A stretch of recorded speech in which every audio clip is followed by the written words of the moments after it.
Hey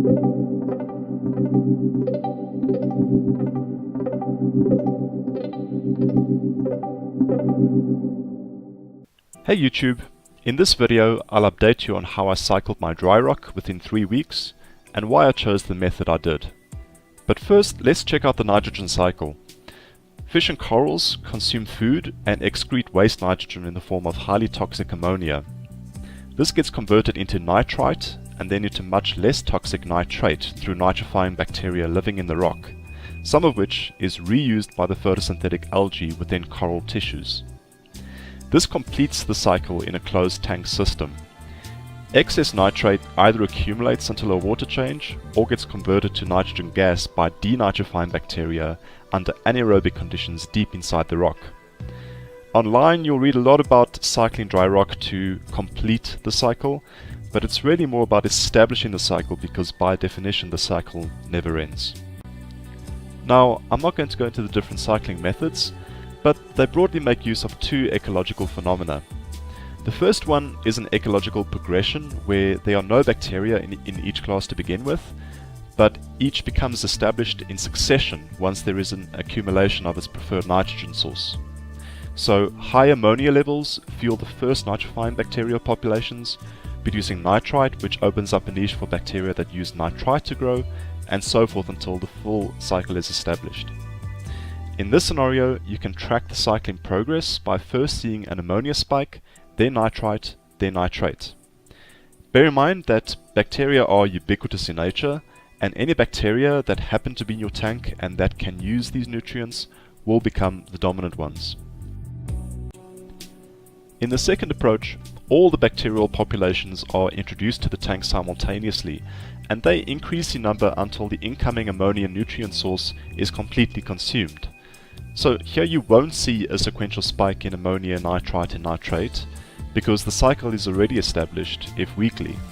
You'll rather test for undetectable ammonia, very little nitrite and increasing levels of nitrate to know that the bacteria can fully process the nitrogen you're adding to your tank. This is the approach I used in my cycling process. As a biologist, I know that a mature reef ecosystem will have a large diversity of bacterial species in the living rock, so my advice is to begin your cycling treatment by introducing as much bacterial biodiversity as possible. So here I seeded my tank with an established live rock as well as bottled bacterial starter cultures. I'm also a huge proponent of fishless cycling with chemical ammonia because it provides a lot more nitrogen to the system than using rotting shrimp, which, let's face it, is smelly and gross. In my case, I cycled my rocks in a container for the simple reason that I could still enjoy my freshwater tank and start breaking it down while I waited for the cycle to be established. You could do the same directly in the main tank if you want. Alright, I've got my rocks in this 56 litre container, and the temperature's at around 29 degrees, quite warm to speed up the cycle. And I've also got some aragonite sand at the bottom there to get seeded.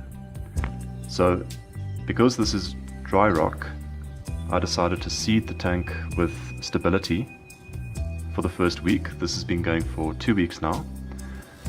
And I don't know if I really trust this brand and if I really believe the claims they make about the kinds of bacteria that are included.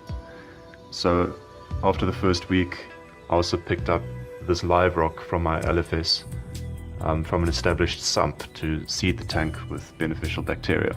In the beginning, I actually used treated tap water to make up my salt water and not RODI water. The reason being that I didn't yet have an RODI water system.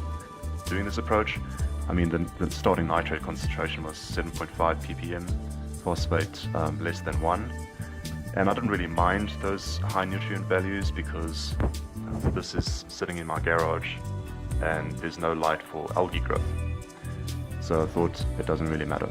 But 2 weeks into the cycle, I've done a complete water change using RODI salt water, and those nutrient values of course way down. I've also been adding ammonium chloride since about the second week, up to about 1 ppm. What's basically been happening is the ammonium has been coming down very slightly and nitrate has been increasing. In fact, until I did the water change, it reached about 50 parts per million. So that's indicating that the full nitrogen cycle is in place, but it's not yet effective enough for the ammonium chloride load.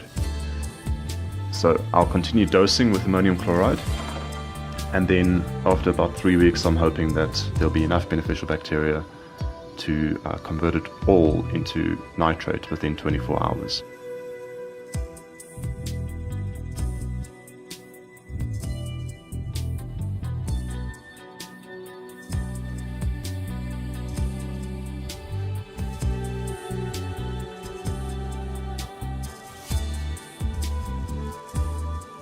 Well, that's all I have for you for now. If you've enjoyed what you've seen, please give me a thumbs up and feel free to comment if you have any suggestions or thoughts. Happy reefing, guys.